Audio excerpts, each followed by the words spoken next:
What's up, everybody? Marcus and Santos back for episode 32 of the Disc Golf Amateur Hour podcast in the season of Marcus. You know what? Yes. I was going to say I took that from you when I beat you. However, it's still the season of Marcus because of some news that happened this week. So let's go ahead and talk about what went down on the pro side first because, man, Okay. that was awesome to watch. We were just talking before this podcast. You got to see a little bit of the men's final, right?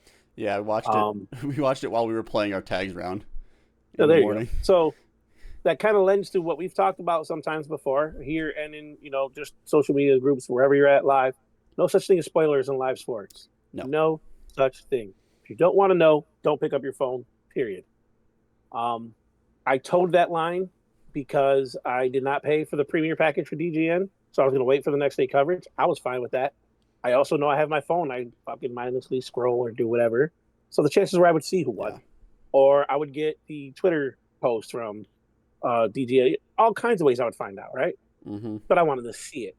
And I can tell you, I was stunned that Tatar won after her performance on round 3. And by the way, side note, I love the Euro announcers. Tatar. Oh, I just the way they announced everything. They're just the commentators. The color guy is so good. The color commentator they get for the European events is so good. He is just, and it's good. I would say he's probably the best commentator DGN has. Period. It's really fun to hear some of his vernacular mistakes just because it's in English and he'll stumble on something and he owns it, but it's still insightful, very nice, very easy to watch and listen to. I enjoyed all of it. And I did watch every day at least 10 holes for the ladies and the men. I was watching a lot. Had it on the background, had it on my phone because it was a major that I really wanted to see. So, what are your thoughts on the Monster? It's one of the best courses in the world. It always will be, as so long as they can keep the property. I know they've had issues with the land being sold in the past. I believe it's that course that the land was sold and rebought and. Oh wow, I didn't know that. Yeah, I believe it's that course. So they had issues with keeping the property, but it's the best, one of the best courses in the world every year, and for good reason. When they say that they're going to take Worlds there next year, are they talking about just the Beast or the Beast and the Monster like they did for this? I hope it's both, but I would be okay if it's just the Beast. Because just the Beast is great. 5 days of the Beast? I think that's fine. I think the pros would prefer that. When you say 5 days, when you say 5 days, I know they won't do that. They'll do 2 courses. That's just how the PDGA functions now. It's different than it used to be, but. Yeah, they're a hot mess, by the way. I tried to go to my voting, and it led me to a dead link and said there was all kinds of problems. So. Oh, really? I had no problem. I voted a couple weeks ago. I voted like as soon as it opened in July, but mine was pretty easy. I think the issue is after the Microsoft crash I tried, so I don't know if that affected. Yeah. So I still have some time. I'll be able to do it. That's just a side note. That affected our work less than I expected it to. I just had an email at work and. That was it. We're covered. I was like, our work was perfectly fine through all of that, basically. I guess we don't use CloudStrike. Kudos to them. No, I guess we don't use CloudStrike. We use plenty of other security measures. Yeah, kudos to them for having that. Yeah. Because all your eggs in that basket screwed a lot of people. So, my idea was to watch that recap. Like, first of all, let's talk about round 3. I said the same exact thing. What the hell, Kristen? And then round 4. What the hell, Kristen? Charging back, and I feel we had this conversation before with Evelina, how bad you just feel for that poor girl. Like in the beginning, she's smiling, like what can I do? But towards the end, you can see frustration. Oh, it's crushing, probably.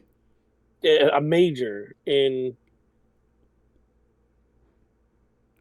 Is she from there? It's in Finland, right? Evelina is from Finland. Yeah. I know Evelina is from Finland. I don't know where the Beast is offhand. I gotta say it's Finland. Oh, is it Nokia, Finland? That's where that is? Yeah. Yeah. I think so. I think you're right. Okay. You're home. I just really feel for her. Yeah. It's nice to see some of the action going back and forth. The MVP, 19-year-old girl, Sonnen? Anakin Steen? Nope. So you got to had it up, and I just closed it out. Silva Sarnen? Yes. Silva Sarnen? Yes, she's sponsored by MVP, the one that won 5 in a row. So. Yeah. Yeah, she was playing well. She caught up. She had a piece of the lead, and then you saw her falter. She's gonna definitely get stronger playing with these ladies and being in that. Oh yeah. It's a pleasure to watch her. So many standstills where they said she can get 340 on her standstills. Yeah, which is arguably farther than I can throw a standstill. Right? I mean, that's I when I first saw her play a couple times, I'm like, maybe it's just a footing thing, and then you realize, no, she's just really smart and knows what she can reach with a standstill. Yeah. And if you don't have to do the walk up, why bother? If you can reach and you're in solid footing, do it every time. Really. Yeah. Yeah, that is impressive. It's just a different way to play the game than the way I play. So when I first learned from Bob and them, I had these bad habits, and they were like, okay, stop everything. Teach you stand still, reach back, throw. Do this for a while, and then incorporate the walkthrough. And then I want to say like a year or two later, I was helping out some people, and I was telling them the same thing. They had some bad habits. I said, stop what you're doing. Just do this. And they're like, well, Bob told me no. Work on the X step. And I was like, wait, he's the one that told me not to. And I'm, Bob, what happened? He changed it. He flipped it. Yeah. He said, you might as well get them into the motion of everything at once in the beginning. I was like, well, the only reason I was doing it is because the guy who taught me said to do it that way. I think it really depends on the person. It depends how, I mean, learning disc golf comes down to how athletic were you before you found disc golf, truly. You know, did you come from a background of swing sports, and did your swing sports help you with disc golf or not? Because I golf, bat, play hockey right-handed. So with a left-hand backhand disc golf throw, it's the same motion as a right-hand batting in baseball. So I have a natural advantage, and I had a natural swing motion when my hips went the right direction, and it's very natural. If your hips if you're used to opening your hips the other direction, it's hard to develop a fast twitch going the way you need for your backhand. So you're like unlearning a lot of, years of muscle memory you've learned playing a sport. So it depends who they are. It works, and it's something for you amateurs out there watching that you probably struggle with to this day, depending on who taught you. If you're trying to tell somebody new, stand still, start not. But if you watched the pros and you saw her doing it, it's not a bad idea to just stand still. Maybe you're stumbling during your round. Maybe you're just, like one I had with Spencer a few weeks ago, where it was either grip locked or let go early. I didn't even think to stop. Just do a standstill a couple times. Just get the rhythm back and then try. You can do that, especially during a casual round. Why not? What's it going to hurt? Yeah, I had a pretty rough casual round Saturday, 2 days ago. Through like 17 holes, I was like 12 over through 17. It's a really hard course. Par's like 980. We played from the blues. It's a tough course. But I was just like, couldn't get off the tee, couldn't place my drives, had no accuracy. And we get to 18. We get to like the upshot on 17, and I'm like, I'm trying to fix my form the whole time. I'm thinking about something different. I'm like, what am I doing wrong? Am I doing this wrong? Am I doing something else wrong? Is my arm wrong? Is my hips wrong? And then my upshot on 17, I'm just like, just step up and throw. I'm so mad. I'm just like, I just walk up, grab a disc out of my bag, throw the disc. It comes out perfect. Like, perfect shot, goes along the basket, uphill, like 350, just crushed. I'm like, great. So then I'm like, going to 18, I'm like, don't think about it, just throw the disc. Throw the disc. I told you guys, I hit the band for a black ace on a 350-foot hole. And there's a group in front of us that a bunch of our friends were in front of us playing doubles. We happened to catch them on 18, and they were like 200 feet past us, and we were like, yeah, we're good to throw. And I smashed the band like behind them as loud as possible. Wait, is that the actual shot on the hole that you showed me with the freaking 5-foot wide gap? It's like a 20-foot wide gap, 350 downhill. Does not look like that. That looks extremely tight. It's really small. It's insane. It's a great. I did not like that photo. Hole. Yeah, yeah, because you hit a band. If you would have hit a tree 20, 30 feet off and it's kicking all over, you'd say it's a terrible hole. 100%. But it's a great hole. It's always a great hole. If I don't hit the basket, I'm 100 feet past where I landed. And I'm looking at an actual eagle on that hole if I don't hit the basket. Oh wow! Because it's like an 800-foot hole, and you can get 450 off the tee easily. It's that downhill. It's that downhill. You can easily get 450 off the tee. So I'm looking at the basket for an eagle down an equally small tunnel, but it's there. And then so I go to tags Sunday morning, and I'm like, just don't. And then so I throw a good tee shot on 18. Throw a good second shot, throw a great up shot, miss a 50-foot birdie putt up a hill, whatever, take a par. It's my first par ever taken on that hole. I usually take like an 8 because I'm going for something stupid. Go into tags, and I'm just like, great, let's just go warm up, throw a few shots, not think about it. Throw 4 or 5 great warm-up shots, throw a couple of great forehands, go into the round, shoot like 6 down on the front with a bogey, and put 3 down on the back with a bogey. And so I shoot like 9 down and win tags, where like every shot I didn't think about. I wasn't thinking about any part of my form, and I was just throwing the disc, which is a mental revelation for me, is not thinking when I'm throwing, which is something Justin told me to do. He's like, you need to stop thinking about something when you're throwing. You just need to go throw the disc. So like I have to consciously like kind of empty my thoughts. Like I just think about nothing, which is a weird concept in itself. It's funny because you've coached me to do that. When I've told you I've had reservations mid-throw when I'm teeing off. Yeah. If I'm not sure about the disc I have, I still think about it while I'm throwing. You're like, stop doing that. And here you are struggling, doing the same thing, especially after a couple of, missed putts or something like that. You'll be in your head for a little while. So that's good that you have somebody there trying to help you do something that you're trying to coach. Yeah, and I made probably a 60-footer on 18 to win. I didn't even know it. I thought I had like 5 strokes on everybody, and someone had like caught me because they started on the back and the front's easier. Oh, okay. So I hadn't looked at scores since like 12 or something, like hole 12. Thought you had it in the bag. I thought I had a lot. I was up like 6 after 12 holes on everybody, and I thought the next closest was like the guys on my card who were close to me at that point. Wow, lucky you made that putt. Lucky I made it. So here, I'm going to tell you this because of my story today. We were at Como, and we were on our final hole, and it was hole 7. Yeah. So I have a bomber as my teammate. He's like, I can go over the top. And I'm like, whoa. Let's think about this for a minute. We hadn't checked scores at all. Yeah. So we're like, well, let's check scores and see, do we need to do this? Like, what are we going to do here? So we go to check, and Eric was keeping score, and he hadn't put in the last 3 holes. Oh. So I'm looking at the scores, and I'm like, oh, wait, like, we have to birdie this. Like, we're down by 1. And the other one was Eric enters the scores. We end up being up by 1. So we're like, okay, we need a 3. Yeah, right. And, dealing with me, I'll never really say, well, I'll just lay up and be safe. I'm like, well, so what? I'm going to throw the same shot every time. But it's hole 7. I have no hopes of it. Yeah, it's really hard to birdie that hole. But I have a partner who can. So we just decide right before we tee off, like, all we need is a 3. Let's just play it safe. Let's just get to the trees, pitch up, get out of here with a 3, take the win, and go.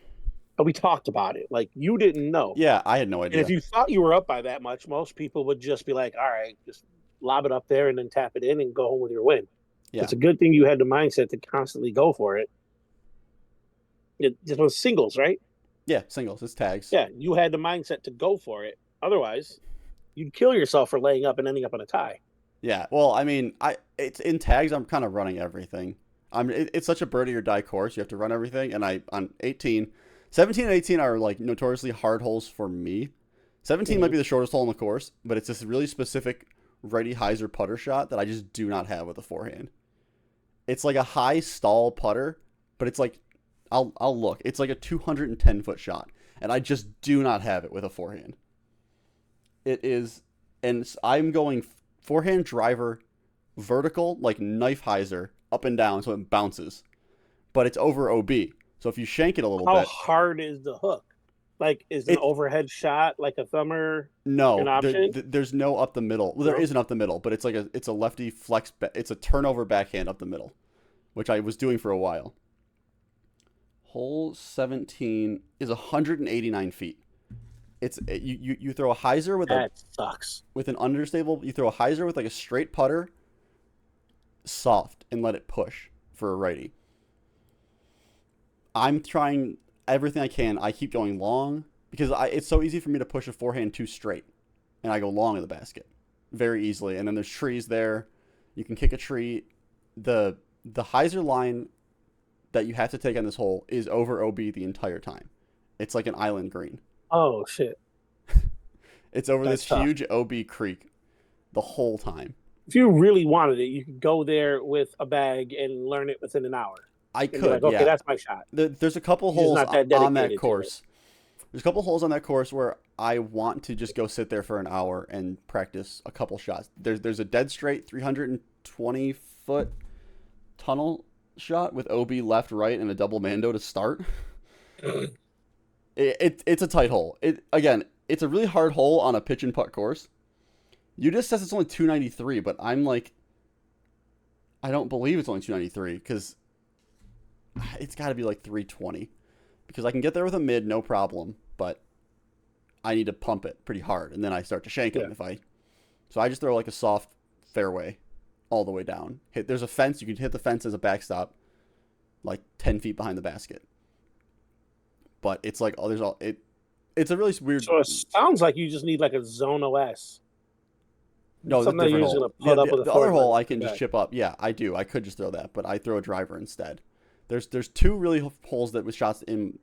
There's two holes on the course where there's a hole in my game. Like I'm missing two shots specifically, and one of them just happens with your whole bag, not just 6 discs, because we talked about that today at least. Yeah, yeah. I played pretty good with just 6 discs a couple times. Well, you played good enough for a tie, and then extra hole you won in the playoff with the same player I played with today. Yeah, and I didn't really think it through today. So big news. We talked about it before. I'm switching putters. I finally pulled the trigger. Putters came in today.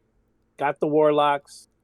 Got the Lunar 4S and the 4S.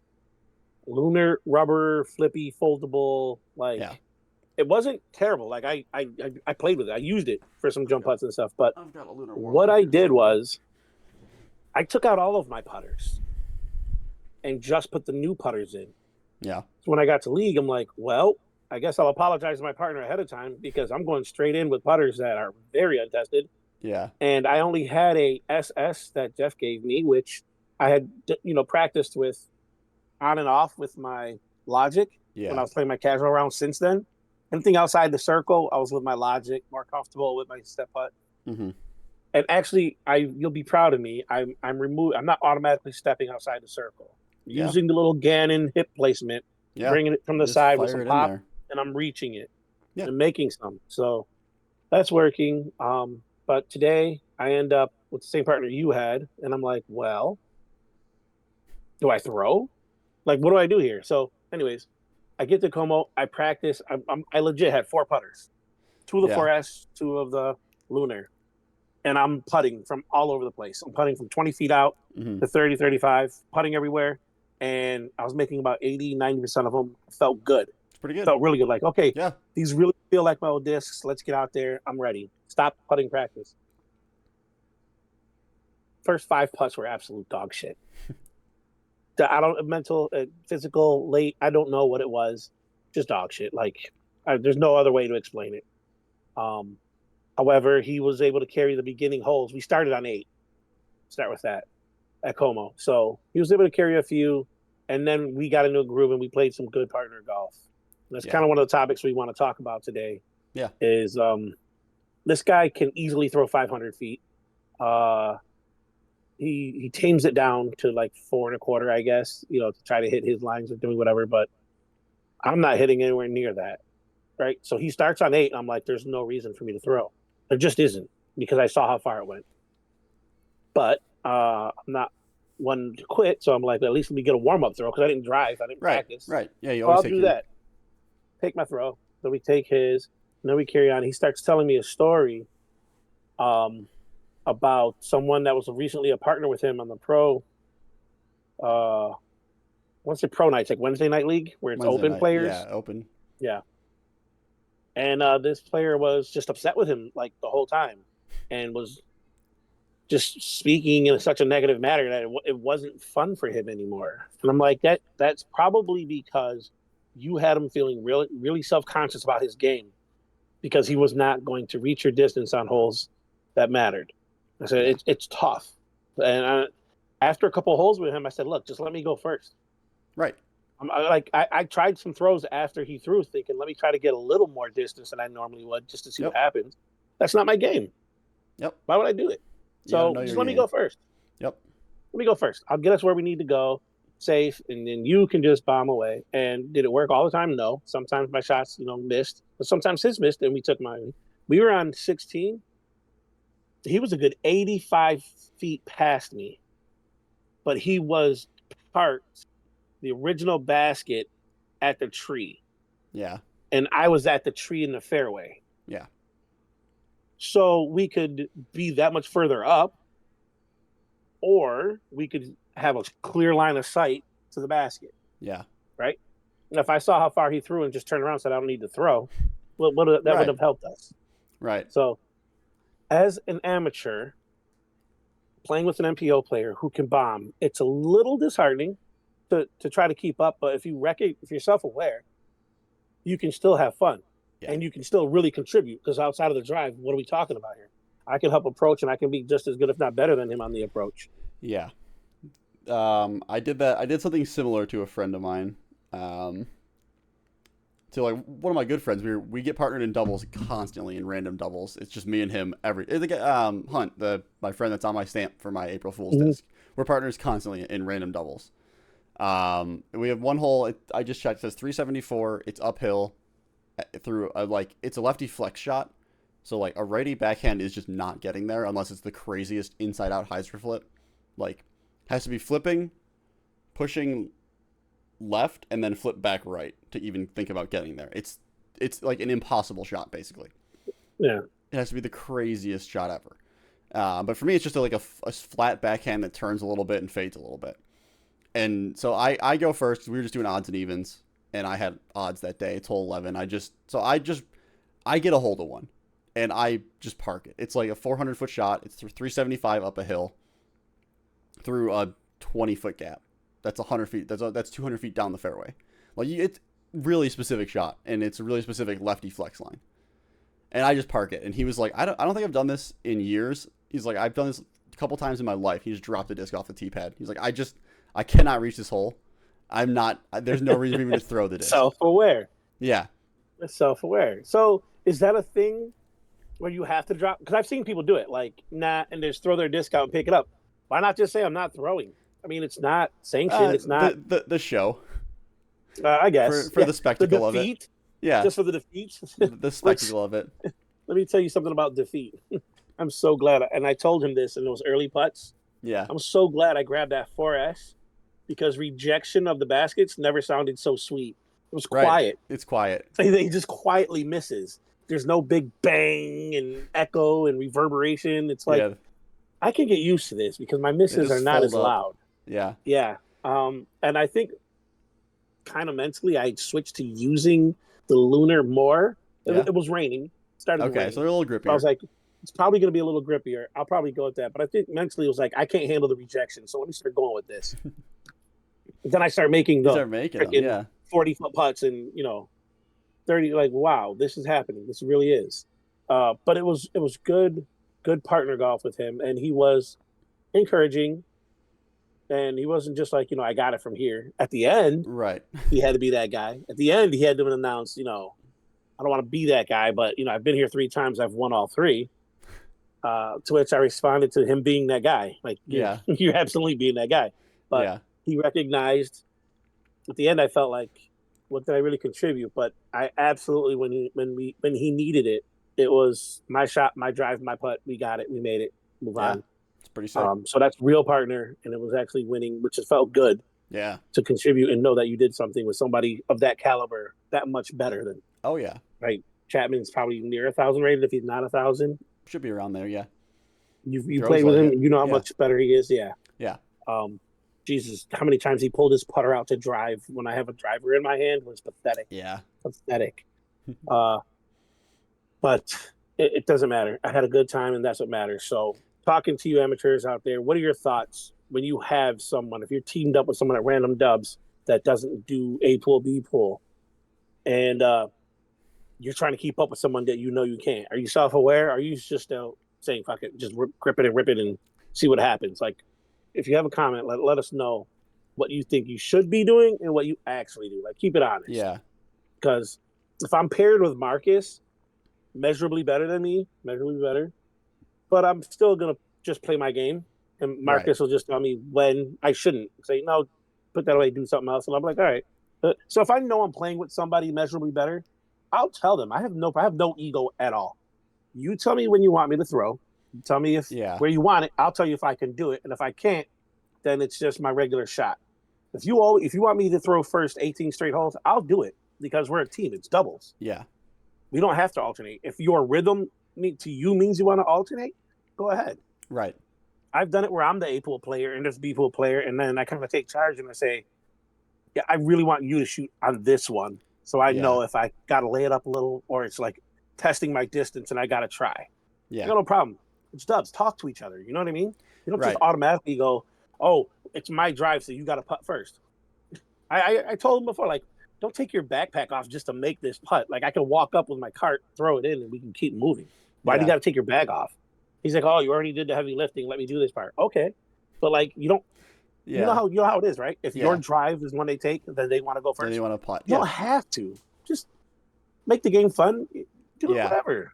So the way I always see, like, you take my drive, you putt, or you throw next. That's so one person, like, is actually still playing. Like, so we had a weird thing happen last week at doubles on Sunday, and now this happens to Bob constantly. He just gets the weird partners, like where they're he deserves it. You don't know Bob. I do know Bob. That's why he deserves it. No, not Buckley. Oh, different. Okay. Not Buckley. No, not Bobcat. No, Bob around me. Great guy. He runs Thursday doubles at Century. He comes out to play all the time. Been around the game for a long time. Does a lot for us, but he just attracts like the worst partners constantly, and like not worse than like they're bad players, just worse than like they have a like weird attitude or they're show up in jeans, like that. Like he just gets those partners constantly. Yeah. And so on last Sunday, we start on 9 and we get through 11. 11 backs up to hole 4. Like they're next to each other. So Bob comes walking over. He's like, my partner left. Like, what? He's like, my partner left. We took too many of my shots. It's like first off, Bob. Are you serious? Yeah, seriously. This has seriously happened. Because his partner, so the story that Bob told us, and we weren't there, so we don't know. But the story we were told is that they kept taking Bob shots, and his partner got mad that he was under the impression they were going to play alternate shot or something. Like he didn't understand they were playing best shot until like 2 holes in. So I don't know. And this was the first time we'd ever seen him. So I don't know where he learned, like where else he has played doubles. And then he made a Facebook post about it. The same guy made a Facebook post about it. And like, how do you guys run? Like, how does everyone else run doubles around here? Like, and everyone was kind of like, yeah, it's best shot doubles. It's what everyone plays. Yeah.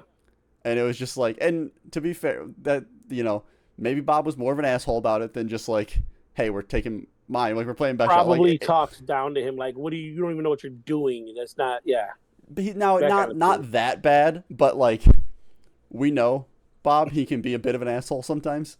So like, it's understandable.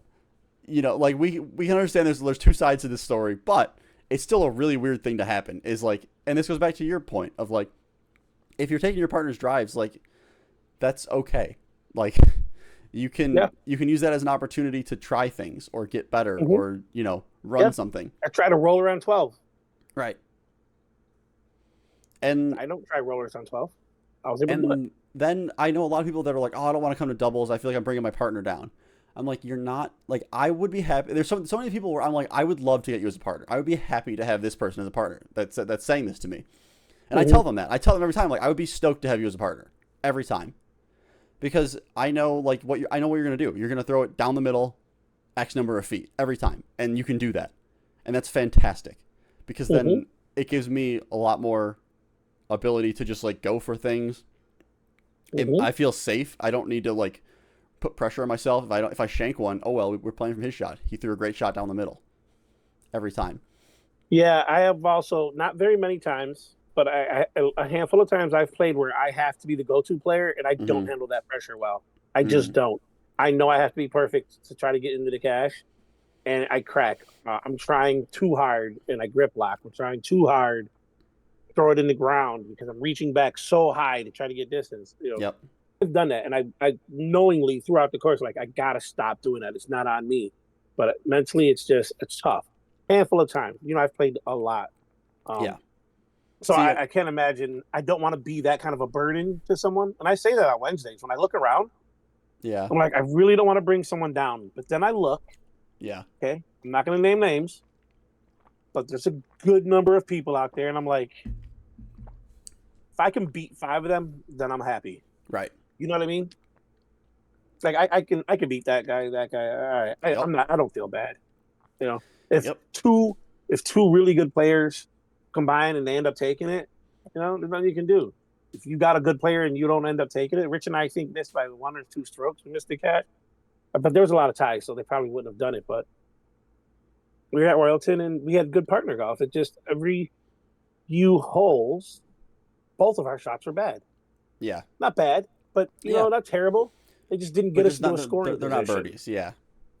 So we had to par. We didn't have any bogeys. That's good. You know what I mean? But nothing worse than a bogey when you have 2 people throwing, in my opinion. Yes.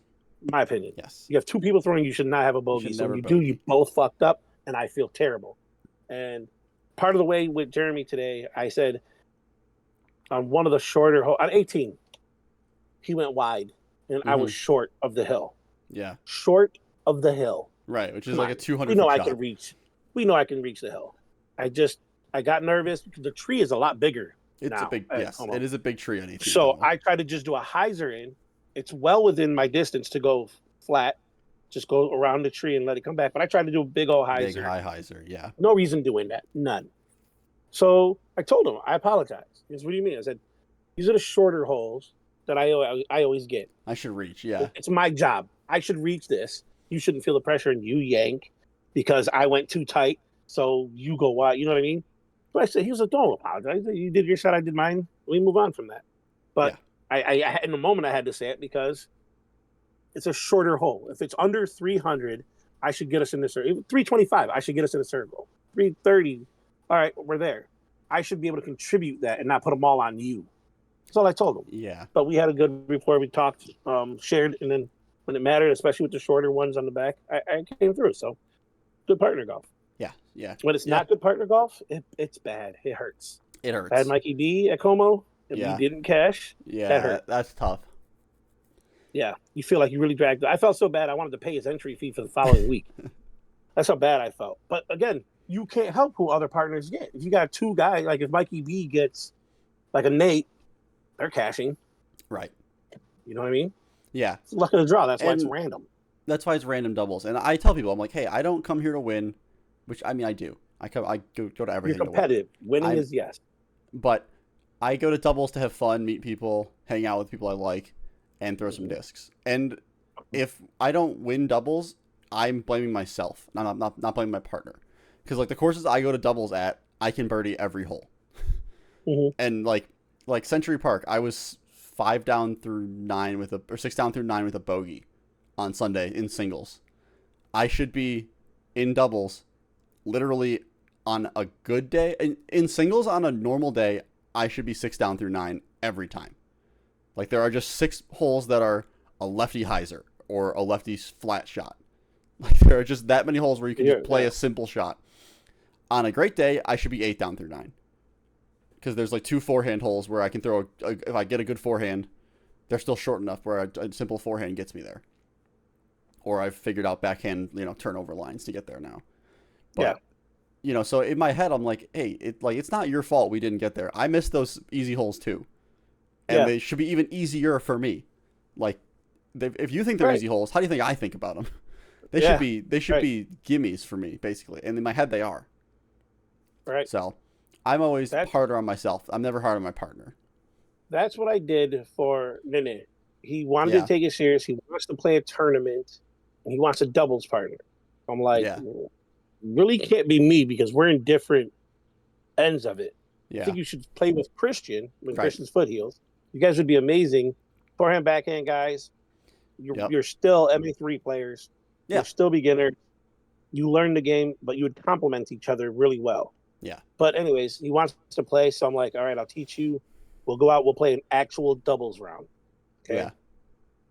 We play an actual doubles round. I shoot a personal record, 12 down. We ended up shooting 13 down. Mm-hmm. And I legit say 12 down because it was my drive, my putt. My drive, my putt.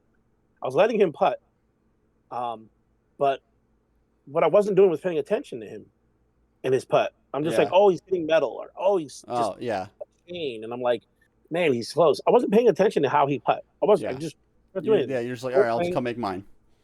And then towards the end, he saved us on. Well, he didn't save us. We took his drive because he was 2 feet from 16 and I was 10 feet from 16. Yeah, the shorty. Yeah, we'll take his drive, make him feel better, right? And then 15. He made a putt.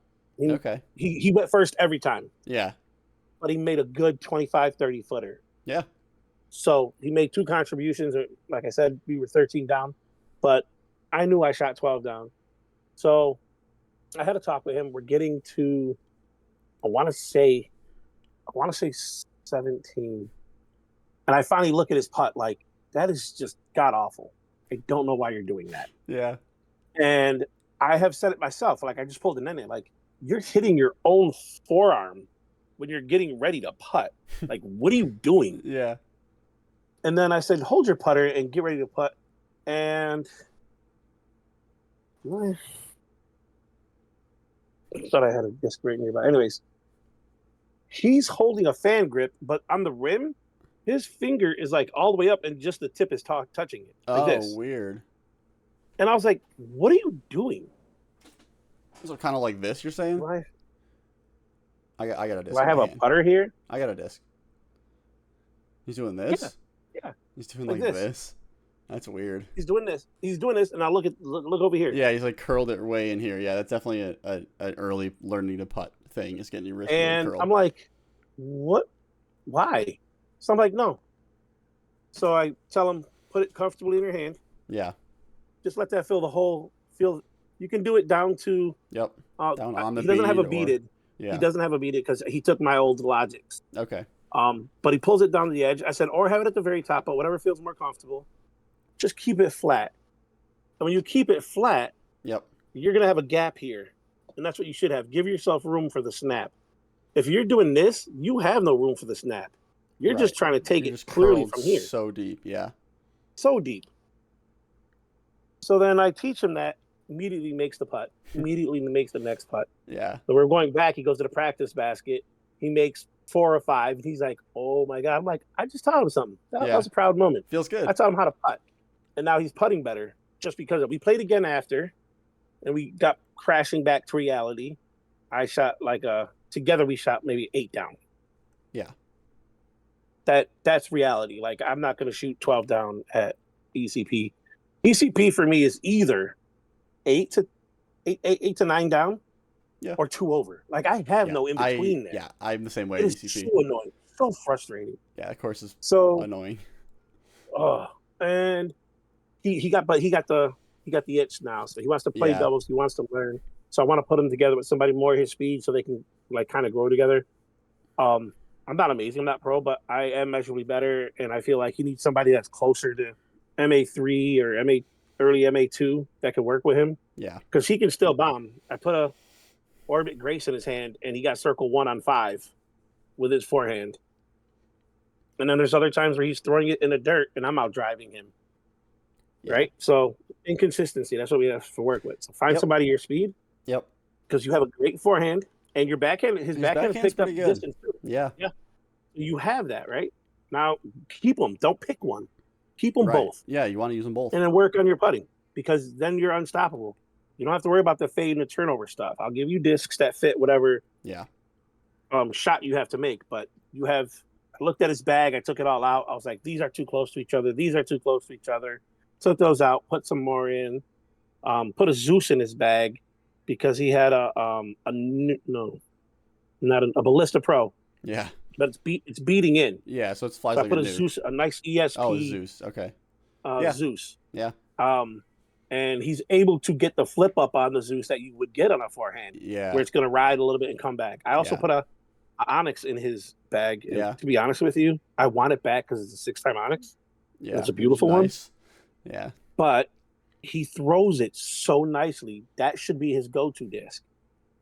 That and Photon should be his 2 driving discs. That's how nice he makes those discs fly. Yeah. Yeah. And I can't bring myself to take it away from him until I find another Onyx I can replace it with. But I want it back just because it's been in and out of my bag. That's being selfish. But if a man could throw it the way he's throwing this, 10 speed, supposed to be over, but not quite. Parking some good holes with that and getting some good flights and good curves out of it with his speed of forehand. I have a question for you about that, and maybe the other can chime in with his forehand. A lot of times he comes in with a sweeping pitch low at his knee. That's pretty low. I don't think I have any videos of my forehand, but mine's pretty low too. His is low from his knee, and so what he'll do is try to compensate by flexing a little. Yeah. Or it'll ride 300 feet, only being 3 feet off the ground. 3 feet off the ground, yeah. He's actually dragged and scraped his knee on a tee pad, on a concrete tee pad, because that's how low he's getting on his forehand. Yeah. I gotta see if I have any videos of my forehand, because I get low on my forehand too. That's not really necessary to get the distance, right? You should be able to keep it. Yeah, it should be like waist high, or maybe just below your waist, but pretty close to waist high. Yeah. I'll have to get a video to share with you guys so you can see, because you guys have seen him play, and when he puts it all together, you see he has good distance with his discs. Yeah. It's just the repetitiveness he needs and the form check he needs to become more consistent. Oh, I do. I have that video of my good Instagram reel that got a ton of views. There you go. I'm just scrolling through. Share that. I don't know. The disc is kind of knee height for me. Now my knee's not on the ground by any stretch, but my knee's but the disc comes through about knee height. And this was a hyzer forehand, so a little bit low to high. But yeah, I'll have to take videos of my forehand and look. I just kind of fixed my forehand again. Same thing on Sunday. I threw a couple forehands in practice, and I just real slow, casual forehands, and they just kind of popped out clean. I was like, oh, I've been trying too hard again. And then I casually threw a 350-foot forehand with a one-step slow arm, just popped it, and it went 350. Did you see the AB video making fun of Yuli? Yes. Does their forehands? Slides.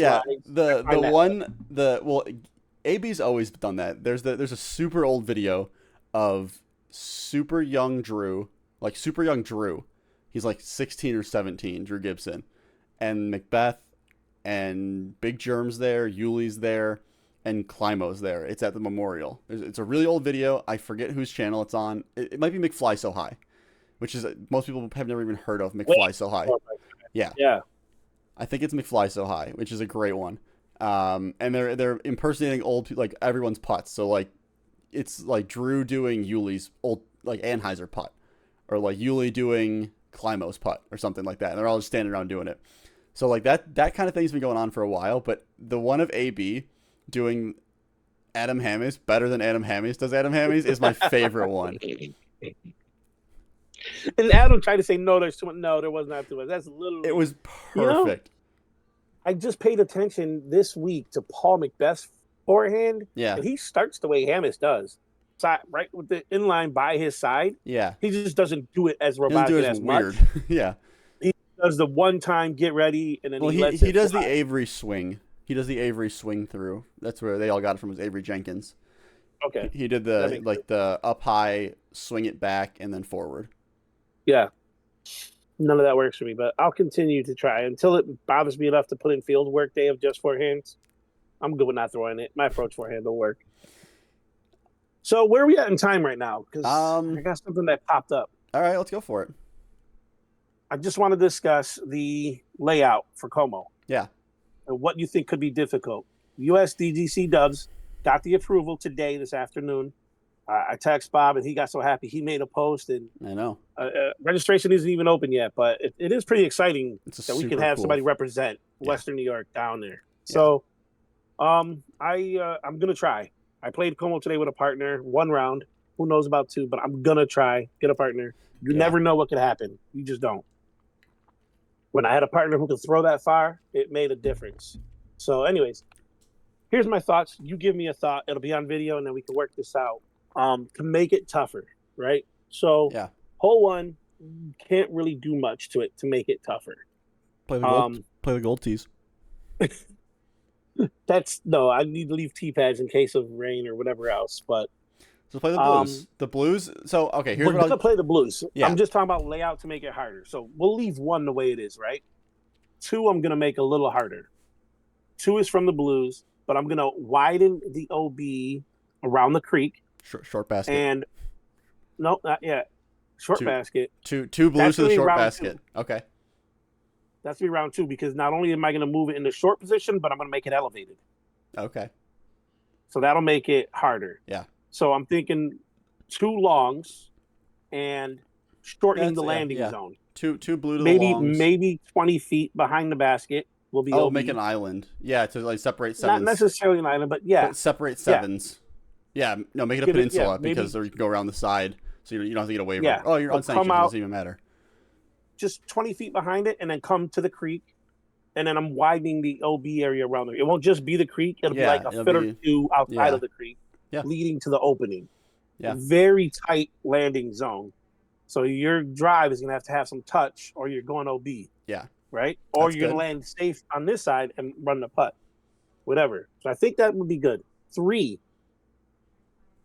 had the tree, the big tree. Yeah, I saw that. Down the center. The big tree, the big guardian tree fell, yeah. So the height-wise, it's gone. It's still there right now, up to maybe 12, 14, 16 feet. But I was just thinking of obviously making that creek OB, the water there. Yeah, you should. Making that OB, but from the very end of it, right? Go towards 5. Okay. A little. Oh, extend and then go creek. Straight to the. Extend the creek, basically. So the creek, if you picture the creek pointing towards the basket, right where the creek ends. Yep. Extending it this way towards 5. Towards the tree. And then go, yeah. Towards where that old odd placement of 5's basket was. You know how they brought it closer and to the right a little. Yeah. You know the alternate pin for 5. Yeah, the alternate pin that I put in. Yeah. It's a great pin. So, like, that direction, okay? Yeah. A little, and then straight, like, towards the tee pad or... Yeah. Like, bringing it tighter. So you have a much... I'm not going to make left OB, because if you're in that, you're fucked. I've lost discs in there. You're not just going to try to hit trees, and hope it lands. You're going to have to be tighter with your placement to land inside that zone. Yeah. I think it's tough, but fair. Yeah. I mean, so... I think your thoughts are good. I think based on those 3 holes, what you're saying, this is a good test of what you're going to expect at US doubles. You get Winthrop Coliseum with the ropes up.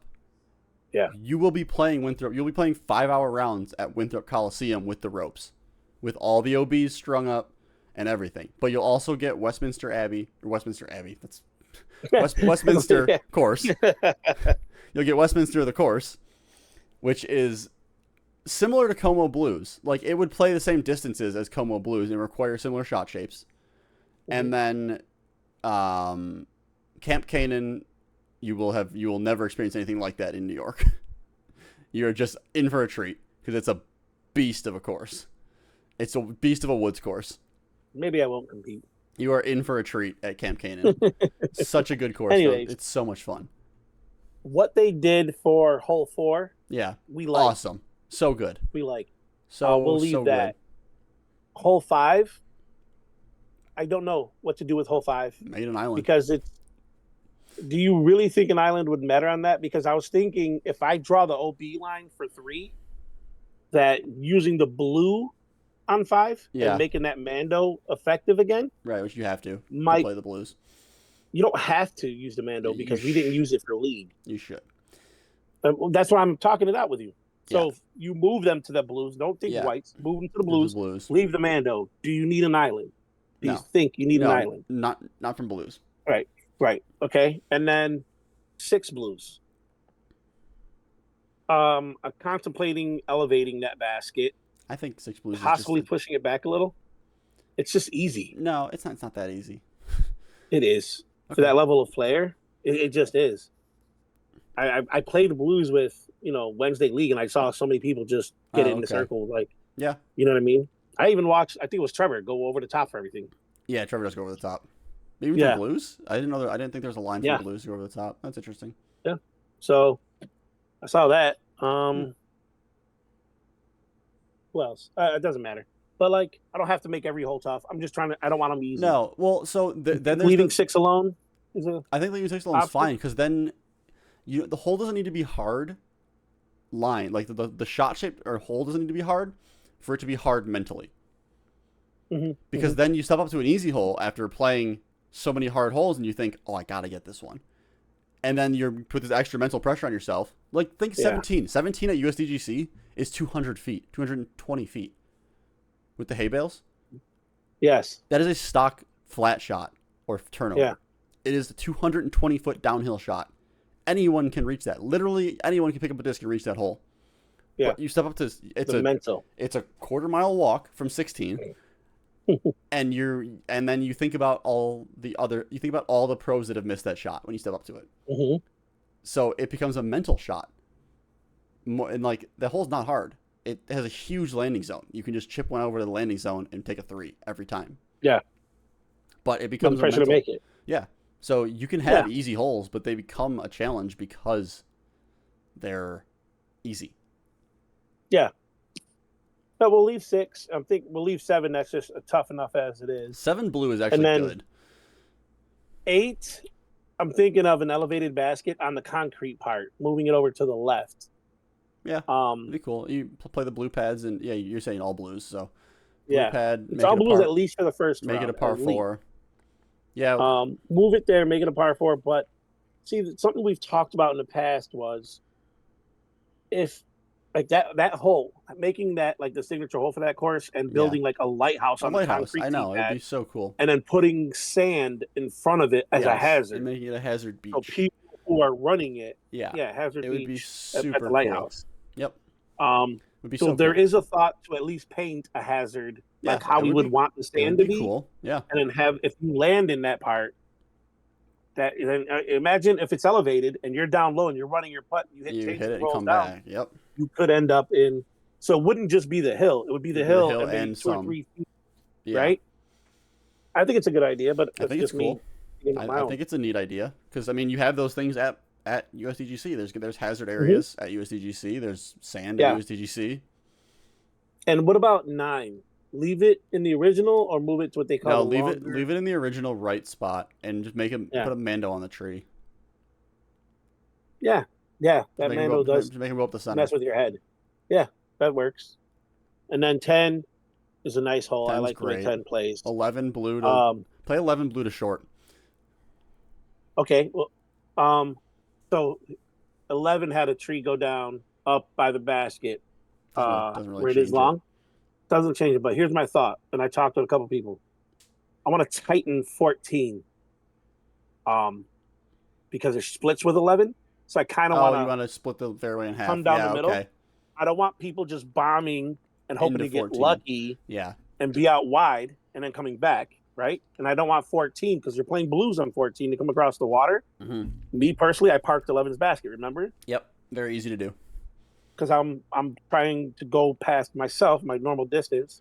Yeah. And I wanted to throw something. So if I divide that and then cut behind 14 by 30 feet. Yeah. So you're safe because not many people go that far past it. But from the docks in the middle, about 30 feet past the 14's basket and take it to the water, that's your landing zone now.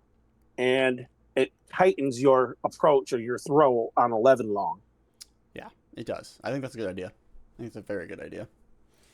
And then 12 is just it's a decent two-shot. It's a decent two-shot hole. It's a low ceiling tunnel off the start. 12, those trees out in the field of 12 are really huge. Picking up a lot of sky. I trimmed them 2 or 3 years ago. Was the last time they got touched. Really? Yeah. I didn't even know you're allowed. I took a pole saw out there and trimmed them. Okay. 2 or I mean, you basically you need a ladder at this point to try to get you some. I know. Kind of form there, but or a lift. I don't know if they'll allow it, but it does need something because it's a really good hole for the people who can bomb, right? Yeah. But it's bushy. Like I made it to the sinkhole before the power lines. Yeah. I've never really made it to the power lines my distance wise, but with those trees, it makes it harder. So I don't think anything has to happen at 12. Just leave it the way it is. Yeah. And then 13, pushing it back and leaving it par 3 from the blues. Yep. Makes it tight. Really cool. Cover. It's actually a great hole to the long pin. Yeah. And ladies, if you're watching this, I am keeping you in mind. We have red tees where I'm pushing the ones back. We have a mixed layout that we're also working on for you. So there's white and red tees. So if we push them back, and I'm not afraid to create a new course for you and make a hole that is 400 feet, par 4 for you, that's par 3 for the men. Like I'll do that to make it fair. I'm just not going to do it on all of them just to give you an easy score. You know what I mean? Yeah. I'm not going to give you par 4s on everything over 300. That's not fair. It's competition. You're going down to compete against the best, and they're going to be able to bomb. They're going to be able to pull some shots off. You're going to have to match. So, but it's going to be fair. We're going to talk with some ladies and make it fair. So, anyways, so 14 blues, you're going to cross the water, and now you got a tighter landing space. Yeah, that's good. Which is good. And then 15, making path and beyond OB on the right. That's tough. That's tight. Yeah, that'd be cool. So you can go out over the OB. You just better hope you don't hit that tree. Yeah. And make sure you come back in time. Yeah. Or you can force yourself to go down the middle and come back. Yeah, that's cool. It's still a par 3 from the longs, isn't it? Yeah, it's just a really hard one. It's so tough. So hard. But I'm keeping this in mind when I do these things to possibly play from the whites round 2. Yes, it'll still be tough. While we're going through this, I'm thinking of like a hybrid layout for. We can talk about that later. A good hybrid layout for round 2. And then 16 is it's going to be out in the peninsula. Okay. It's going to be out there. I like the way it is. I like how it's tough enough. In the past, people have had Mando at the tree because people are going to be throwing from the blues on 17, but it doesn't affect their shot. They're going to throw it. No, they're going to throw the same shot because I've watched Justin just annihilate one past the Mando into 17's tee pad anyway. Yeah. Like, just miss the Mando completely and end up in 17's tee pad anyway. It doesn't stop anybody. I don't know. There's no need for that. In my opinion, it's just let them tee off at 17 and then throw your shot. Yep. 17 going back into the protected the second the position pin, yeah, because you have those front trees that can affect you if you land short, and then if you go long, you still have something that affects you. So maybe I think Kevin said it needs to be cleaned up a little. It does. It's easy to do. It's easy, yeah. And I think that's a good position for a par 3. And then 18 is going to have to be longs. I know it drags it out. No, but I think 18 longs such is fine. It creates hole. Such a and you have a partner, right? Somebody can play safe and somebody can go for it. Yeah. And I mean, from blues, you're going for it. From blues, you're not reaching, but some people are. No, they're not. I've seen it. Not from blues. I've seen it. You're not reaching across the water from the blues. No, you're not. Yeah, you are. Yeah, you are. Are you playing the Mando that's supposed to be in? No. Okay, well, that changes the hole. Yeah. It's still like a 500-foot shot on a rope. It's not really 500 feet because you got to realize to cross the water, it's 20 feet down. That elevation change, if you're just clearing the grass by about a foot, you're going to carry over. I know. I've seen bombers do it, is what I'm saying. Like, I've seen Justin do it. I've seen, I want to say, Mikey B or somebody else do it. 18 is 440 to the short. That's not right. Yes, it is. And that's as the crow flies. That's not even the line. Because Justin throws 500. There's your difference. I know. That's the people that have made it.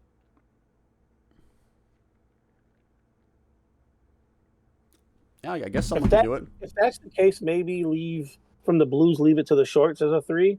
As a 3? Because it's just an easy 4. If the Mando's not in place, you're just throwing it out to the field. Yeah, it's a very easy 4. So yeah, maybe the short for that one is good. And then you do the long from the whites in round 2. Long from whites. Yeah. Because that's very reachable. I can reach that. And I could also, it doesn't have to be a C1 island, but I can also make an island there of, at least something behind it, or you're not just teeing off. And unloading on one. And then you're, 50 feet past it. Right. You want to make it a strategic landing zone if they're going to go for it. It doesn't have to be tight asinine. It could just be, you know what I mean? Something fair. Yeah. There's a fair landing zone. Yep. There's somewhere out there, there's a distance. I have to be there on the ground to look at it. Yeah. And maybe have somebody who can bomb. But I think that's a fun, fair layout. It's a good layout. I think that'll be a good time. I'm sad I can't play it, but I think it'll be really fun. Yeah, you'll be running your own tournament that weekend. I'll be running my own tournament that weekend, which I got another sign up for today, so I'm very happy. I got to still find a team. That is August 10th. I don't know if I shared that. You didn't update it. August 10th, yeah. Awesome. Yours is 10/11. 10/11. Yeah. Mine is on the 10th. And it got approved, so I'll be. I think Thursday was the scheduled, but I might open it up Wednesday, just because I need more. Bob said it made sense because really are the only location for a qualifier from the closest one was Connecticut. Right. Yeah. So there's a lot. If some people in the region, we can get the word out to some of these areas, and they look to see where there's going to be one, they could come. Pittsburgh. But yeah. I will have to bite the bullet and anticipation and pay for players pack ahead of time. Yeah. Because my understanding was we're charging $50 for a team. Mm-hmm. $20 automatically goes to USDGC. Oh, does it? And I thought it went towards the actual event for those players to get a disc, a part of their players pack, medals, all that shit. It's just a straight fee. The way the email read was, I give them notification within a week, and they'll send me the discs, so my players will get a players pack and a medal. So there was confusion because I read what was on the site before actually applying, getting the approval. Once I got the approval, you tell me what you think. All skill levels, okay. It depends. Oh, it's going to be Innova. Innova Discs presents USDGC doubles. Yeah. Form, $10 for the team. Okay. Base entry fee. They give a suggestion, and then they say you're more than welcome to charge more, which we are doing because our payout, we want to help the winners get enrolled and get them there. And if by some miracle I pull it off with someone, we already have a place to stay down there. Yep. But, okay, so $20 per team goes to USDGC doubles to cover a premium custom stamp disc per player and premium trophy medals for the teams who qualify. Oh, cool. So yeah, it sounds like they'll $10 per team. Certain situations, the profit can be waived by the director. Side action is encouraged, but not required. You are welcome to charge more than the base entry fee if desired. The number of teams that can qualify, it gives me the thresholds. Yep. And then it says something about notify them 1 week prior. Call us a week prior before your event to order player discs and trophy medals. So they'll override them to you. Yeah, it's sick. Yeah. So, being a short window, I'm going to bite the bullet and pay for a couple extra teams. Yeah. To have them just in case. Yeah, so you know. And if they don't sign up, then I eat that, which I'm fine with. Yeah, I'll have some discs, cool maybe discs, giveaway or option or something. Yeah. Yeah, just make sure you throw that on the reg site. Sign up before X date to guarantee a players pack from Innova, this and that. Yeah. Yeah, I will do that. To say that. I got to update a lot for there because I have the link to USDGC, but just like me when I was looking at that link, this information I'm going to post in the comments and as pictures so they understand it because I am allowing other divisions, but the only ones that get to automatic bid are MA1 and FA1. Yep. Which I spoke with some players here, and ladies, I'm sorry, but you know the truth of it. If you're being realistic and you're competitive, this area, if you play FA1, but you travel to Charlotte, you're playing FA3 or FA2. Yeah, absolutely. So it's not talking down about your game or your skill level. If you're FA3 or FA2 and we don't have enough FA1 teams, for the experience alone, sign up for FA1. Yes. It only takes 4 teams to get up to 4 teams, 1 qualifier. But 5 to 9 teams gets 2 qualifiers. 10 plus teams gets 3 qualifiers. 3 teams of Western New York ladies could possibly travel down. Yeah. And just experience the pro level. Just experience really cool courses. And make those contacts and play with those ladies, kind of like what we did at a couple of our events. And you bring those contacts back, and it's such an experience. So it really is. If you're FA2 or you moved up or down, you just can't come back from FPO because if you accepted cash, you're no longer an amateur. Yeah, that's really the only disclaimer. For one of 3 events. Yeah, which we can speak to at a later date because we're almost up against it. But there are some rules on that, and if you registered as a pro, you can't unregister. You have to ask permission for a review. You get like 1 freebie. They'll review it for you 1 time. And it does help if you're rated 9-10. Yeah. You just went to MPO because you got tired of plastic and you cashed once. Write the letter. It's worth it because you are an amateur. I'm sorry to tell you. Man, you're 9-10, you're an amateur. Come back with us, play this event, get the experience. I'm like, are you telling me to move or are you talking about yourself? I'm talking about myself. I should do that, but you cashed more than once, no? No, just once so far. Oh, okay. I think. Well, there you go. But oh well. Imagine that. You could have been here at Como playing for a chance to go to USDGC. To go to my home state. I could have gone to New York to play your tournament, to come back to my own state at my own course. Yeah, because you're not going to cut it there. You're playing a different level. You're playing, what is it? Jacob Mon? Ryan Mon. Yeah, shout out. He has the chance to become. He has the chance to become the first amateur to sweep an amateur. What are they called? Majors. Sweep the amateur major titles. He's won US AMs. He's won Junior Worlds, and now he has the chance to win AM Worlds. To sweep, to be the first person to ever sweep all of the amateur titles. So he's a pretty decent player then, huh? He won Junior Worlds by 11 strokes, and he lost 4 strokes in the final 9. So he was up 14 strokes. Marcus math, that's 15, but okay. Sure. He was up 15 strokes with 9 holes to play. Lost 4 on the back 9, still went by 11. He lost 4 on the final 9, and he won by 11. Yeah. That means he's pretty decent then. He is pretty good. He's all right, yeah. Yeah. And then... You want to get a big head early. And then Ava Lutsenko, also... Well, she has less of a chance to do the same thing because there's no...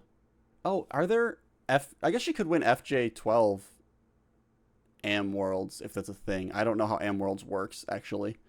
She won... Go ahead.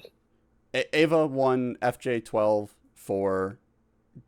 Junior Worlds and U.S. Women's this year. Okay. So I don't know. She's crushing too. She's crushing too, yeah. Yeah. So I was going to ask about Mon. He won this event for doubles last year. And him and Davidson, Ryan Mon and Davidson McMurray won U.S. doubles last year. So he's been on a little bit of a tear. By a lot. And you don't see him pushing to go pro so he can hurry up and start cashing. That man's living his best life. Yeah, he's crushing the competition in amateurs. Annihilating us. How old is he now? He got to be he's 18 or younger. I don't know exactly how old he is. He's somewhere 16, 17, or 18. I think he's probably 17. I was going to say I heard he was 17, but I guess he's 17. I can't recall. Crushing competition. And then you got Wysocki's brother coming up too, right? Yeah, Zach Wysocki is also really good. There you go. So you might run into these guys if you compete at our tournament and win. Automatic bid. Yeah. But the men, you need a lot more teams. There shouldn't be a reason that we can't at least get 2 teams. You just need 15. 15 teams to get 30 people. I know 30 people in New York that could come hang out. Yes. That could come hang down here. Yes. So make sure you stay tuned. I'm going to post it in a couple of days. This will be out before that. Yeah, but we're going to start really going hard with advertising, and try to get it into the other areas in Pennsylvania, Connecticut, and whoever else around us that doesn't have one. Even Canada. Canada can come down. Probably. Yeah, they can. Yeah. Yep. So we got people across the border. Just slide on through, compete. Yeah. Have some fun. Oh, big shout out. I can announce it here. Big shout out. Spartan Discs providing lunch. Yeah, I saw that today. It's super cool. Providing lunch. So shout out Kevin, Nicole. We appreciate your participation. That's huge, being able to take that and offer that to the players. And awesome. We got a lot more that we're putting together from other people that are helping. But this is, this is something that should be a focus for Western New York. We should be sending players. Sending people. So every year, I'm going to learn from this, and I'm going to do it next year. And if we can get the presence and the people who can make a commitment to actually going, there's no reason we can't have 2 or 3 of these, like they do down south, and send more people. Yeah, absolutely. There's no reason. So we can close it with that. I just want you guys to know we want New Western New York represented. Yeah, down. I would love to see. We want you guys to have that experience. Yeah, and you might even get a celebrity, caddy from Marcus. He's going to be around. I have made the commitment to be down there whether I'm in it or not, because my son lives down there in South Carolina, offered me a place to stay. I just don't know with work if it's going to be possible to be there for a whole week to 2 if I actually compete. 2 for you would want to practice all 3 courses. I promise you would. Right. That's tough. That's overkill for me personally, but it doesn't mean somebody else can't pull it off. So again, the more teams we have competing, the better your chance, the better the payout, and the more help that winners and the top people get to represent us. So come on out. Yeah. With that, we ask why Sully, and we will. Why Sully? Hashtag it. It's growing. Hashtag why Sully. Hit that bell, like, share, subscribe, comment on. I'm sure Santos asked a question to everybody about doubles this week, so hit us with a comment. I know Schmo likes to comment, so if you're still here, Schmo, drop something in the comments. And Joshua. And Josh, yeah. Yeah. So with that, take care, everybody. Thanks for watching. See you next week. Appreciate you guys.